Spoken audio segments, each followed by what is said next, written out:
ওই সাংবাদিক গিয়ে মাঝে মধ্যে জিজ্ঞাসা করে নবীর নাম কি, বলে ঈসা আলাইহিস সালাম। নাউযুবিল্লাহ, বাংলাদেশের কথা। আমার নিজের অভিজ্ঞতা আছে, কামরাঙ্গীর ওই ছাত্র জামানায় একবার তাবলিগে গিয়েছিলাম কোরবানির পরে। তো গিয়ে রিক্সার গ্যারেজে দাওয়াত দিতে গিয়েছি, গিয়ে এক রিক্সাওয়ালারে কি প্রসঙ্গে যেন জিজ্ঞাসা করলাম যে কালেমাটা বলেন তো শুদ্ধ করে, কোন এক কথা প্রসঙ্গে কি যেন এসেছে, যে বললাম কালেমাটা বলেন তো শুদ্ধ করে। বহুতক্ষণ কোথালো, চেষ্টা করলো যে হুজুর বাচ্চা করে তো পড়েছিলাম, বলতেই পারলো না। এমনকি আমরা বলে দেওয়ার পরও বান্দার মুখে আসে না। এই যদি ওর অবস্থা হয়, মরার সময় কি পড়তে পড়তে মরবে বলেন আমারে। অথচ তার আইডি কার্ডেও লেখা মুসলমান, তার জাতীয় পরিচয় পত্রেও লেখা, পাসপোর্টে লেখা, সবকিছুতে লেখা মুসলমান। এই যদি হয় মুসলমান, তাহলে কাফের কে? এই যদি হয় মুসলমান, অমুসলিমটাকে? নাউযুবিল্লাহি মিন যালিক। আল্লাহ হেফাজত করুন আমাদেরকে। তো ইসলাম মানে কি? ইসলাম মানে শান্তি। এটা নেতারা শিখিয়েছে। ওই যারা দাঁড়ায় দাঁড়ায় বলে শিয়া পড়েছি, শিয়া পরে বাউল গান শিখেছি, যারা আবার লাকুম দীনুকুম ওয়ালিয়া দ্বীন এগুলো দিয়ে দলিল দেয় ধর্মনিরপেক্ষতাবাদের পক্ষে, এগুলোই আমাদেরকে শিখিয়েছে ইসলাম মানে শান্তি। না কেন?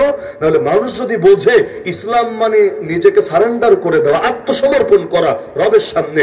আত্মসমর্পণ করা মানে কি? আমি যদি আমাকে কোর্টের সামনে আত্মসমর্পণ করি, আমি চাইলাম কি এটা আর বিবেচ্য থাকবে না। কোর্ট যদি বলে বাড়ি যাও, বাড়ি যেতে পারবো। কোর্ট যদি বলে জেলে যাও, জেলে যেতে বাধ্য।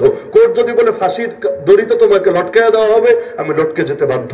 আমার তখন ব্যক্তিগত চাওয়ার কোনো দাম থাকবে না, বরং মনিবের চাওয়া, বিচারকের চাওয়াই হবে আমার চাওয়া, বিচারকের কথাই হবে আমার কথা। তো নিজেকে যদি সঁপে দিই রবের সামনে, আমার আর কিচ্ছু বলার থাকবে না। রবের কথাই আমার কথা, রবের শিক্ষাই আমার শিক্ষা। রব যা বলবেন আমি তা করব। রবের কথার বাইরে এক চুলও যেতে পারি না।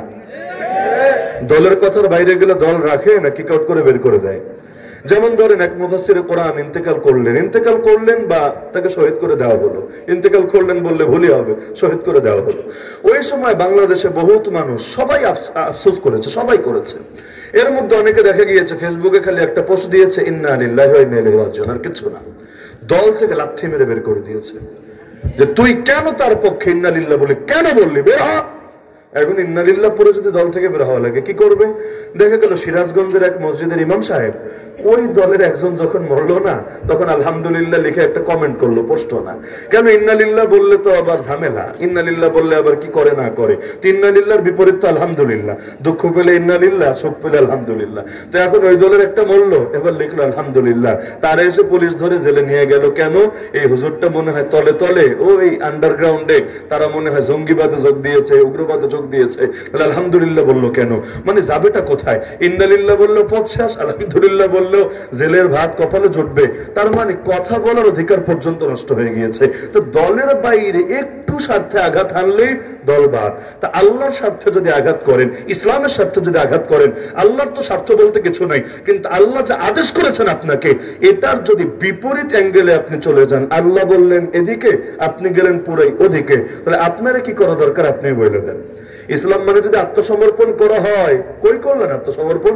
আমরা কয় লাইনে আত্মসমর্পণ করেছি বলেন? হ্যাঁ, নামাজ পড়তে আত্মসমর্পণ করেছি আল্লাহর সামনে। নামাজে যখন দাঁড়াই আল্লাহর জন্যই দাঁড়াই, দুনিয়ার কিছু থাকে না। রোজা যখন রাখি আল্লাহর জন্য আত্মসমর্পণ করি, দুনিয়ার কিছু থাকে না। কিন্তু রাজনীতি যখন করি কার সামনে আত্মসমর্পণ করি?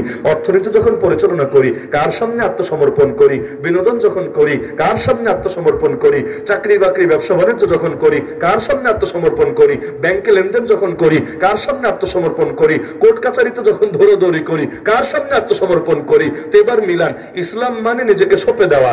কয় জায়গায় আল্লাহর সামনে সঁপলেন আর কয় জায়গায় তাগুতের সামনে বাতিল